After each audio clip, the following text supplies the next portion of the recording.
Assalamualaikum warahmatullahi wabarakatuh. Salam sejahtera untuk kita semua teman-teman. Syukur kehadirat Tuhan Yang Maha Esa, Allah Subhanahu wa taala. Kita sudah masuk pertemuan ke-12 dan kita akan masuk pertemuan ke-12 hari Rabu tanggal 12 Juni 2024 teman-teman ya. Ya, kita mulai saja teman-teman ya agar mempersingkat waktu ya, dan kita dibatasi oleh Zoom ya. Zoom timer ini. Ya, kita mulai teman-teman. Saya akan share kepada Anda ya. Nanti lihat teman-teman di kamera 2 saya ya. Oke, saya share kepada Anda. Ya. Oke, teman-teman. Iya. Oke, teman-teman, kita sudah masuk ekonomi pembangunan ya. Tetap semangat teman-teman ya. Dan kita masuk pertemuan ke-12 ya. Semoga tetap semangat ya. Ini banyak studi kasus ya. Baru teman-teman kita yang memasukkan studi kasus yang kelima, keenam ya. Ini ada yang ketujuh ya. Saya lebih banyak studi kasus untuk mengasah Anda nanti.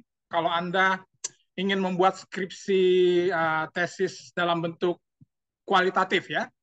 Oke, tema hari ini adalah kekuatan berbagai faktor pendukung pembangunan ekonomi ya. Ini pertemuan ke-12 teman-teman. Aduh, saya salah tulis nih teman-teman ya. Saya perbaiki dulu teman-teman ya. Oke, 12 ya. Ya, kadang-kadang saya terburu-buru kerjanya ya. Oke, 12 ya teman-teman ya. Oke, masuk kelas ya, masuk ya. Dan kita mulai saja teman-teman ya. Dalam ekonomi pembangunan pertemuan ke-12 Rabu 12 Juni 2024 waktu pukul 18.30 sampai selesai ya. Harap perhatikan teman-teman, saya memberikan lagi studi kasus ke-7, nanti minggu depan studi kasus ke-8 terakhir ya teman-teman ya. Ini untuk mengasah Anda dalam memberikan analisa pemikiran ya dalam studi ekonomi pembangunan. Percaya ya, nanti suatu ketika untuk penulisan studi kualitatif Anda nanti bisa menggunakannya ya, bisa mengeksplorasi menurut pemikiran berbagai studi kasus yang saya berikan pada saat ini ya. Jadi saya tidak intinya jangan bosan-bosan untuk menulis ya atau mengembangkan pemikiran Anda ya. Baik, kawan-kawan, kita mulai saja. Nah, kawan-kawan, minggu lalu kita sudah berbagai bincang-bincang ya dalam pertemuan ke-9, ke-10, ke-11 ya. Tentunya kekuatan ekonomi pembangunan meliputi ya. Oke, direkam. Ya, mohon maaf terputus ya, Mas Pras ya. Tetap semangat Mas Pras ya. Asa terus Mas Pras, saya yakin Anda bisa kok. Saya yakin Anda bisa ya. Kita mulai lagi kawan-kawan, tadi terputus ya. Oke. Ya, kita sudah mempelajari pertemuan sebelumnya ya, bagaimana kekuatan ekonomi pembangunan meliputi berbagai faktor pendukung, teman-teman ya. Tentunya dalam pembangunan ekonomi khususnya Indonesia dibutuhkan berbagai faktor-faktor pendukung ya. Tentunya faktor pendukung ini sangat penting sekali. Kita dalam beberapa minggu yang lalu sudah mempelajari berbagai hal ya, yaitu berbagai sejarah ekonomi pembangunan yang sudah dilalui oleh pemimpin kita ya. Dalam ekonomi pembangunan telah dijelaskan berbagai keberhasilan yang telah dicapai oleh pemimpin kita, yaitu Bapak Insinyur Haji Soekarno, ya, lalu Bapak Haji Soeharto, lalu Bapak Presiden Dr. Haji Susilo Bambang Yudhoyono, dan Bapak Presiden Insinyur Haji Joko Widodo, ya.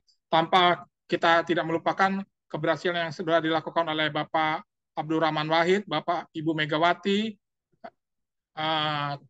tokoh-tokoh bangsa ya. Ini saya hanya mengambil 4 presiden saja ya, agar mempersingkat kuliah ini ya. Kalau saya bicara sampai 7 presiden, tentu waktunya terlalu panjang ya, terlalu lama ya. Tentunya dari berbagai pengalaman 4 presiden Republik Indonesia, kita banyak mempelajari ya dari hasil pembangunan ekonomi yang telah kita capai. Hasil yang telah dicapai adalah modal kita ya sebagai bangsa dan rakyat ya. Mohon kelihatan ya teman-teman ya. Saya sebentar kawan-kawan ya. Saya stop screen, saya buka dulu. Iya, oke. Kita mulai lagi. Iya,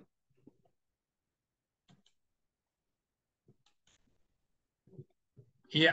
Artinya berbagai faktor tersebut adalah kita harus mempelajari bagaimana keberhasilan pembangunan yang telah dicapai oleh Bapak Presiden kita ya. Nah, teman-teman, tentunya hasil yang dicapai adalah modal kita. Bagaimana nanti kita mencapai Indonesia emas ya di tahun 2045 ya, di mana kita akan menjadi kekuatan ekonomi ya nomor 4 ya setelah negara China, India dan Amerika Serikat ya. Tentunya kawan-kawan kita juga harus mendukung apa yang sudah keberhasilan pemerintah yang sudah dilakukan, apalagi adanya transaksi kepemimpinan yang mulus ya. Insya Allah akan berjalan lancar pada tanggal 20 Oktober 2024 dan kita memberikan estafet tongkat estafet kepemimpinan ya kepada presiden terpilih yaitu Bapak Haji Prabowo Subianto ya. Jadi keberlangsungan atau perjalanan bangsa ini harus tetap berlangsung terus menerus ya atau sustainable sehingga estafet tongkat pemerintahan ya siapapun presidennya harus kita dukung dan tanggal 20 Oktober 2024 peralihan kepemimpinan dengan baik ya dari Bapak Presiden Insinyur Haji Joko Widodo kepada Presiden terpilih Bapak Haji Prabowo Subianto. Baik, selanjutnya kita lihat gambar berikutnya, slide berikutnya kawan-kawan. Nah, tentunya kita lihat bagaimana tujuan pembangunan ekonomi berkelanjutan menurut United Nations. Artinya apa nih tujuan pembangunan? Ada beberapa hal yaitu mengikis kemiskinan, lalu berikutnya mohon maaf ini agak kurang jelas ya, kelaparan ya, lalu kehidupan sehat dan sejahtera, lalu berikutnya pendidikan dan berkualitas, lalu kesetaraan gender, lalu berikutnya kita lihat ketujuh adalah mohon maaf saya kebesar lagi adalah energi bersih dan terjangkau, lalu pekerjaan layak dan pertumbuhan ekonomi yang baik yang kedelapan, lalu berikutnya industri dan inovasi dan infrastruktur yang baik ya. Lalu kita juga mengharapkan agar terjadi berkurangnya kesenjangan ya. Kita harapkan kan begitu demikian kawan-kawan ya. Lalu juga kota dan pemikiran yang berkelanjutan ya. Artinya berkelanjutan harus berjalan dengan baik kawan-kawan ya. Lalu berikutnya kita lihat mohon maaf kawan-kawan ya, ini agak kurang jelas ya. Saya kecilkan dulu kawan-kawan ya.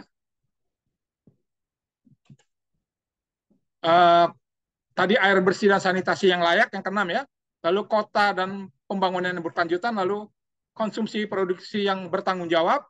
Ke-13 adalah penanganan perubahan iklim, ke-14 ekosistem lautan, ke-15 adalah ekosistem daratan yang harus terjaga, lalu ke-16 adalah perdamaian dan keadilan dan kelembagaan yang tangguh, 17 bagaimana mencapai kemitraan, mencapai tujuan. Jadi ada 17 hal ya teman-teman, mau dilihat lagi.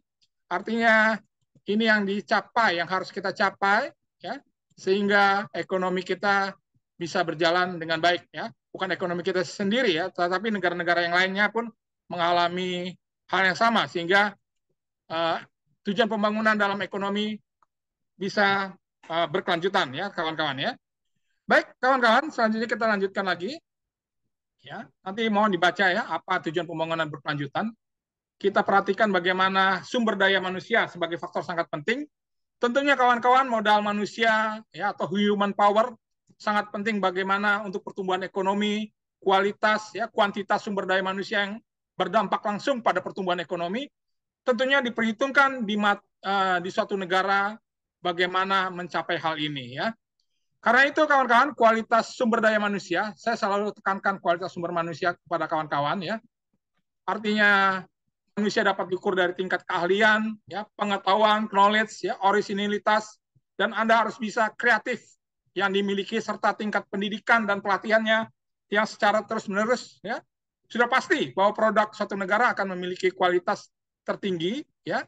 Artinya jika tenaga kerjanya menjadi terampil dan terlatih, ya. Ini kita tidak bisa pungkiri lagi, kawan-kawan, ya. Artinya pertumbuhan ekonomi kalau terjadi terhambat, kawan-kawan, sumber daya manusia yang terampil, sedangkan kelimpahan sumber daya manusia akan berdampak kecil, ya. Ini ya perlu diperhatikan, kawan-kawan. Dan tenaga kerja suatu negara harus memadai bagaimana untuk memenuhi permintaan, keterampilan, dan kemampuan saat ini, bagaimana kita bisa menumbuhkan ekonomi yang baik, ekonomi yang bertumbuh, ekonomi yang menggerakkan, memberikan kesejahteraan bagi masyarakat atau bangsa di suatu negara, kawan-kawan, ya. Kita lihat bagaimana tingkat pendidikan di Indonesia, ya. Kita harus, ya, ini dari sumber ini saya lihat yang terpercaya memang ya, kita harus akui 31 Desember 2022 yang belum bersekolah masih sangat tinggi, kawan-kawan, ya. Sekitar 66 juta orang, ya, tamat SD 64 juta, SMA, SMK 58 juta, ya. Bagaimana nih yang SMP, SMA, SMK ini? SMA dengan SMK ini, ya, sekolah kejuruan ya maksud saya, ya.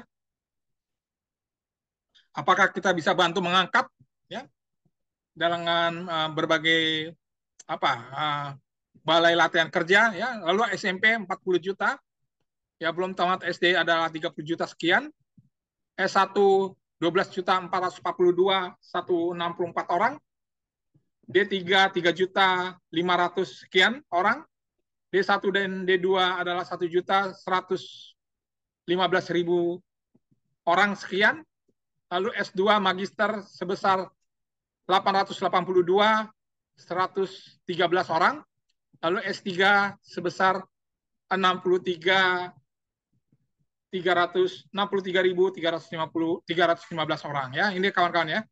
Ya, kita masih banyak yang kita masih benahi, ya. Artinya Anda sebagai calon-calon sarjana manajemen juga harus bisa bagaimana nih kita membantu pemerintah, ya. Ini penting sekali, kawan-kawan, ya.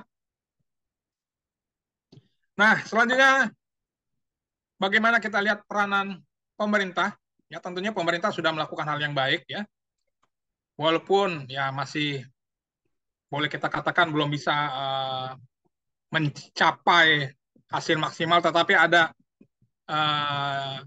rincian anggaran pendidikan 2024, ya, yang sudah digodok, ya, yang sudah dibuat, ya, sudah dibikin oleh pemerintahan Bapak Presiden Joko Widodo, di mana anggaran sebesar 665 triliun, ya. Artinya program Indonesia Pintar adalah 13,4 triliun, KIP untuk kuliah 13,9 triliun. Jadi teman-teman yang mendapatkan KIP dan juga Indonesia Pintar, ya, mohon belajar dengan baik, ya, sehingga kita bisa membantu mencerdaskan kehidupan bangsa, mengangkat martabat kita sebagai bangsa, mengangkat ekonomi pembangunan kita, ya. Lalu program afirmasi pendidikan menengah sebesar 107 juta, lalu program beasiswa afirmasi pendidikan tinggi sebesar 7,7 miliar, ya, sudah disediakan.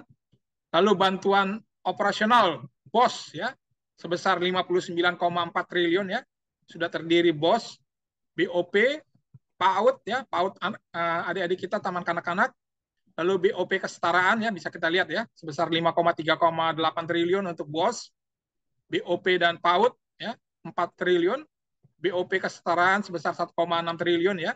Lalu 6 tunjangan guru, sudah ada tunjangan guru, kawan-kawan, ya, sebesar 56,6 triliun, ya. Lalu tunjangan profesi guru, dana tambahan penghasilan, tunjangan khusus guru, ya, dibaca lagi. Lalu ada juga dana alokasi khusus fisik bidang pendidikan untuk membangun prasarana, ya, di bidang pendidikan lembaga-lembaga atau sekolah-sekolah, ya, sebesar 15,29 triliun, ya. Jadi pemerintah sudah memperhatikan bagaimana sekarang kita mendukung dana ini, ya. Kita juga penting juga mengawasi, ya, kawan-kawan, ya, agar dana ini bisa terserap tepat sasaran, ya, teman-teman, ya. Baik, selanjutnya kita lihat slide ke-9, kawan-kawan. Artinya kita sudah bicara masalah pendidikan, lalu sumber daya alam, artinya perkembangan ekonomi suatu negara dapat dipengaruhi oleh kekayaan sumber daya alamnya, ya tentunya Indonesia sangat melimpah. Ini termasuk tanah dan dasar laut serta sumber daya yang ditemukan di alam, ya. Lalu kita perhatikan sumber daya alam suatu negara selaras dengan iklim dan lingkungannya. Dengan kata lain, negara-negara dengan sumber daya alam yang melimpah lebih mungkin untuk tumbuh daripada negara-negara yang sumber daya terbatas. Ya, artinya bagaimana sekarang kita bisa mengelola sumber daya alam dengan baik, kawan-kawan, ya. Nah, kita lanjutkan lagi, kawan-kawan. Pembentukan modal, artinya bangunan mesin transportasi adalah contoh aset modal yang memberikan kontribusi pada pembentukan modal dalam perekonomian suatu bangsa. Tentunya, kawan-kawan, produksi semua barang buatan manusia adalah proses pembentukan modal, ya. Saya ulang lagi, produksi semua barang buatan manusia atau buatan manusia di Indonesia adalah bagaimana kita membuat suatu proses pembentukan modal. Tentunya, kawan-kawan, pembentukan modal ini artinya dapat meningkatkan ketersediaan modal dalam angkatan kerja, ya, dan juga dapat meningkatkan rasio modal atau tenaga kerja dalam suatu angkatan kerja tertentu. Karena itu, kawan-kawan, berpotensi untuk bagaimana kita meningkatkan output atau meningkatkan hasil, ya, yang terbaik, ya, yang berkualitas, ya, sehingga pertumbuhan ekonomi suatu negara menjadi sukses, berkelanjutan dan berhasil, kawan-kawan, ya. Dan mari kita lihat bagaimana pemerintah kita sepanjang 2020-2024, ya, artinya yang dipimpin oleh Ibu Sri Mulyani, ya, 2020 pertumbuhannya 2,97%, lalu 2021 ya karena wabah COVID, ya, kita terhantam wabah COVID, minus 0,9, minus 0,69, ya. Lalu memasuki 2022, alhamdulillah pertumbuhannya 5,02%, ya. Lalu 2023 naik lagi 5,04%. Lalu 2024 tahun ini, ya, ini data nyata, ya, 5,11%, ya. Jadi kita lihat ada suatu perbaikan, ya, perbaikan di mana dari 2,97 lalu kita menghadapi wabah epidemi COVID jatuh di minus 0,69, naik 5,02%, naik lagi 5,04%, dan 2024 kita masuk pertumbuhannya 5,11%, ya. Kita harapkan nanti di 20 Oktober 2024, ya, pertumbuhan ekonomi semakin baik, ya, dengan terpilihnya kepemimpinan Presiden terpilih Bapak Haji Prabowo Subianto, ya, ya. Sehingga menurut lapangan usaha pertanian memang minus 3,54, ya. Lalu pertambangan dan penggalian 9,31, ya, ada kenaikan, ya. Lalu industri pengolahan 4,13, konstruksi 7,59, perdagangan dan reparasi adalah 4,58 dan lainnya adalah 7,02, ya. Lalu menurut pengeluaran yang terjadi, kawan-kawan, ya, artinya konsumsi rumah tangga di Indonesia artinya terjadi kenaikan 4,91%, ya, kawan-kawan, ya. Ini kita syukuri, ya. Lalu lembaga non-profit yang melayani rumah tangga, ya, 24,29%, luar biasa, ya. Lalu konsumsi pemerintah 19,90%, ya, ekspor 0,50% dan import 1,77%, ya. Jadi kita syukuri bahwa pertumbuhan ekonomi kita meningkat 2024 yaitu 5,11%. Maka di sini Ibu Sri Mulyani menyatakan, ya, bagaimana upaya pemerintah mendorong pertumbuhan ekonomi, yaitu menjaga daya beli masyarakat, ya, lalu menjaga inflasi dalam kisaran sasaran 2,5% atau ya 1% lah, ya, kurang lebih 1% kita usahakan, ya. Lalu menjaga stabilitas nilai tukar rupiah, kawan-kawan, penting, ya. Lalu mendorong investasi baik penanaman modal asing maupun penanaman modal dalam negeri, memperkuat industri berbasis ekspor, ya. Lalu kita lihat provinsi dengan pertumbuhan tertinggi dalam triwulan pertama tahun 2024, kita lihat, ya. Kalimantan memberikan kontribusi 6,17%, Sulawesi memberikan kontribusi 6,35%, Maluku dan Papua 12,15%, Pulau Jawa memberikan kontribusi 4,84%, dan Bali dan Nusantara memberikan kontribusi 5,07% ya. Artinya beliau juga menyatakan bahwa di tengah ketidakpastian global ekonomi Indonesia terus dapat menunjukkan resiliensi terlihat dan pencapaian pertumbuhan pada triwulan ini ya, triwulan pertama ini ya. Dalam pendapat dari Ibu Sri Mulyani ya, Menteri Keuangan kita. Jadi kita syukuri kita sudah masuk pertumbuhan 2024 ini yaitu 5,11% ya. Kita syukuri teman-teman ya. Baik, selanjutnya kita lihat berikutnya. Artinya setelah kita bicara masalah capital pengembangan teknologi, artinya sekarang ini pekerja menggunakan berbagai alat teknologi sebagai akibat dari kemajuan teknologi ya. Tentunya dengan sumber daya yang terbatas, kemajuan teknologi dapat membantu bagaimana meningkatkan produktivitas ya. Seperti hari ini saya siaran langsung melalui Zoom ya, kita melakukan pembelajaran online ya.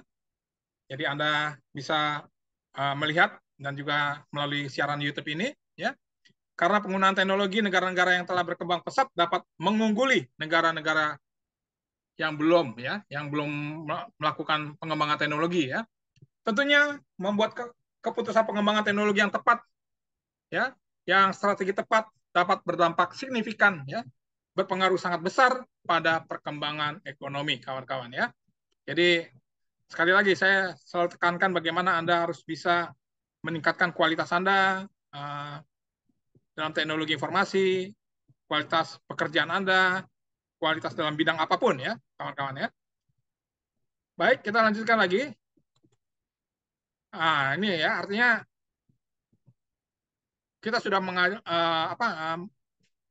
ada kemajuan ya. Indonesia makin melek dengan internet ya, di mana BPS Badan Pusat Statistik merilis pembangunan teknologi informasi komputer ya. Indonesia mengalami peningkatan ya, indeks pembangunan TIK ya. Artinya Indonesia di 2021 sebesar 5,76% meningkat dibandingkan tahun 2020 ya, 5,59 ya. Jadi 2021 naik 5,76%, tahun sebelumnya hanya 5,5%, 5,59% ya. Berdasarkan 3 penilaian, kalian TIK adalah 5,97%, lalu akses dan infrastruktur TIK adalah 5,76%, lalu penggunaan TIK adalah 5,66% ya. Kita lihat Kepulauan Riau 81,03% ya. Lalu Riau sendiri, Provinsi Riau adalah 62,83%, Banten 67,14%, DKI Jakarta ya sangat tinggi ya, 85,55%, Jawa Barat 68,37%, Yogyakarta 74%, Bali 67,75%, Kalimantan Timur 74,47%, Kalimantan Utara 62,26%, dan Kalimantan Selatan adalah 66,01% ya. Jadi penggunaan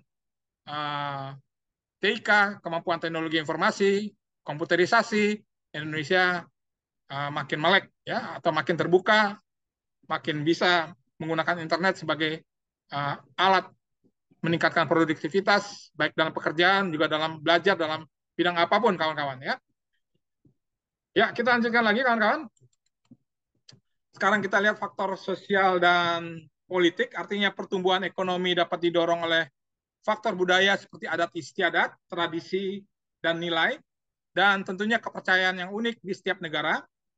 Tentunya kawan-kawan, iklim politik suatu negara berdampak pada pertumbuhan ekonomi negara tersebut, di mana memiliki lingkungan politik yang stabil, yang artinya sangat penting bagi kemampuan suatu negara bagaimana kita untuk dapat berjalan dengan lancar, dan tentunya membuat warganya bahagia. Teman kita juga, Tommy juga bahagia, Muhammad Rifki bahagia, lalu teman kita Prasetyo juga bahagia, dan seluruh teman-teman kita bahagia, dan meningkatkan outputnya ya. Dengan kata lain, kawan-kawan, dalam masyarakat yang bebas, orang lebih mungkin bagaimana Anda bisa mengembangkan dan memanfaatkan potensi Anda sendiri atau mereka sendiri, kawan-kawan ya. Jadi ini dalam faktor sosial dan politik ya. Maka kita lihat berikutnya, kawan-kawan. Ya, kita sudah masuk dalam rangkumannya pertemuan ke-12 ya.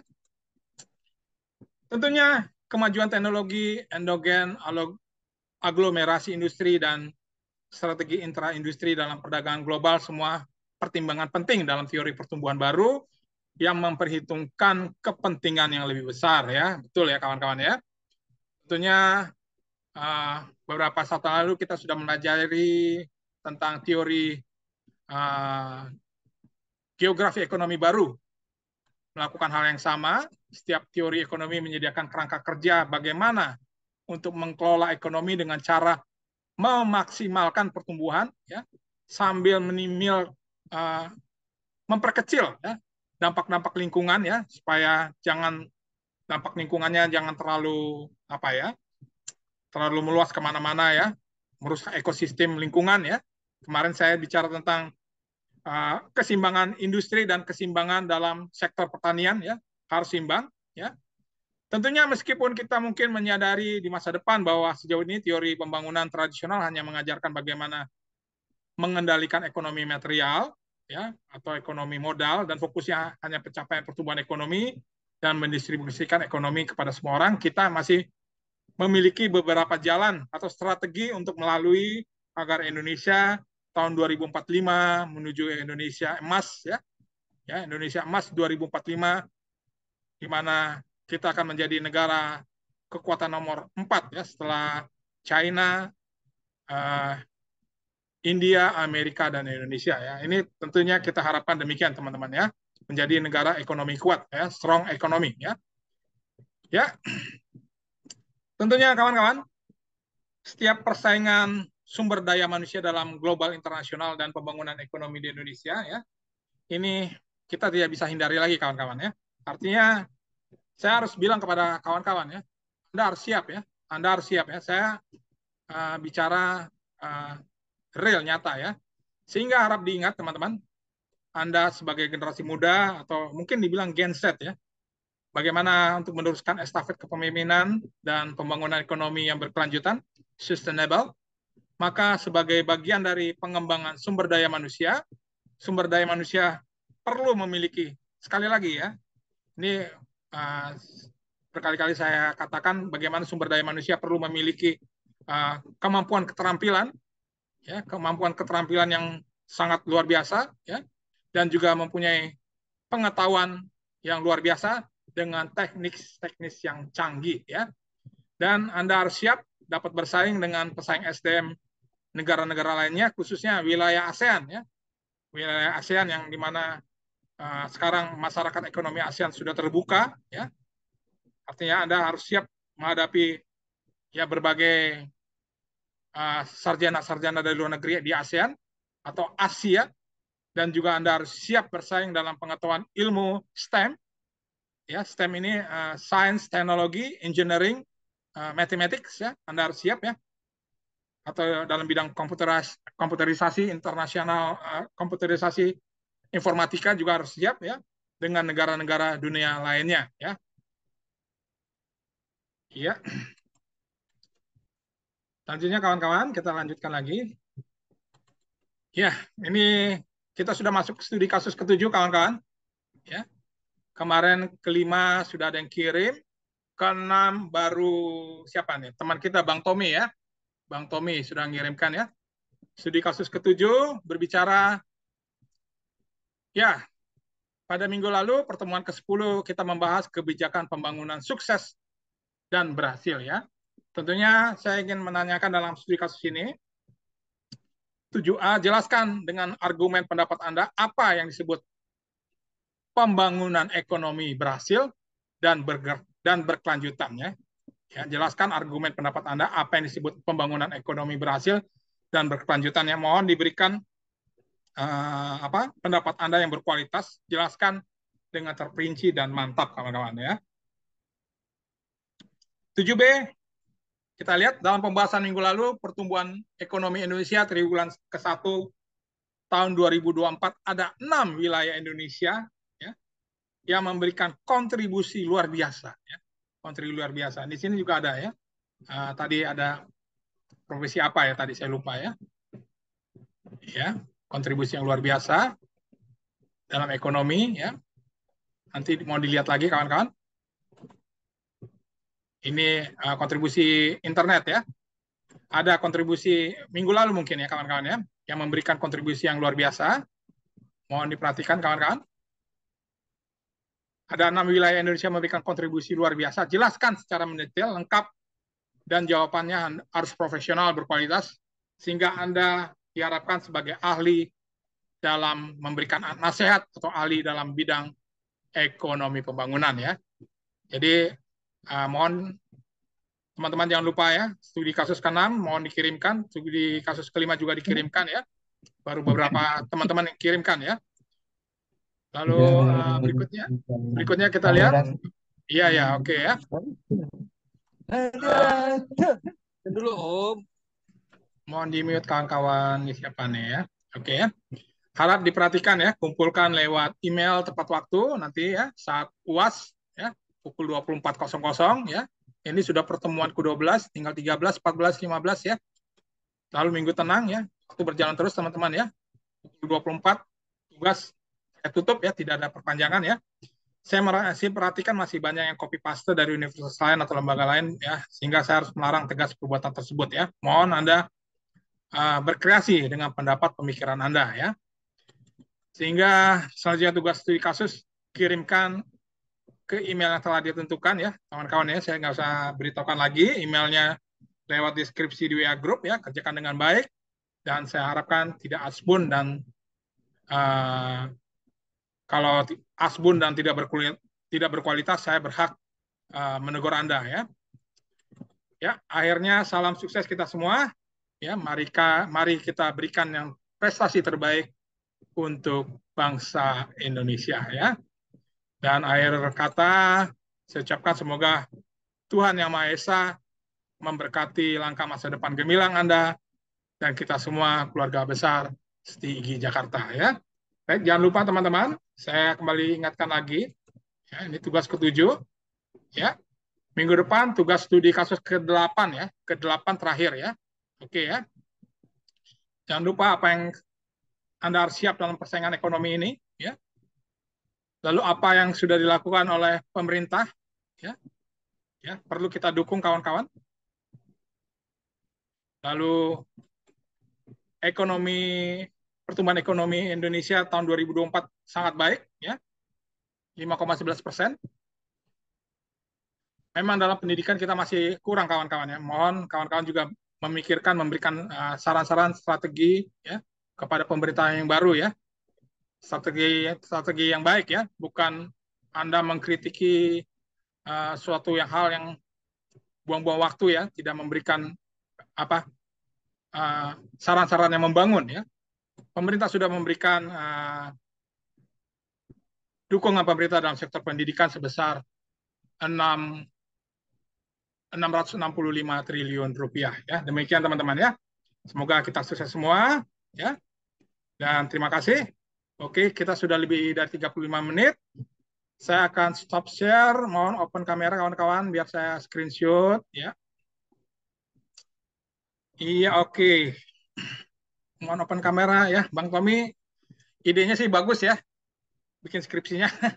Oke deh, terserah kamu ya. Tapi saya tertarik untuk milih kamu sebagai saya pengen jadi dosen Anda ya. Kalau teman-teman juga boleh ya.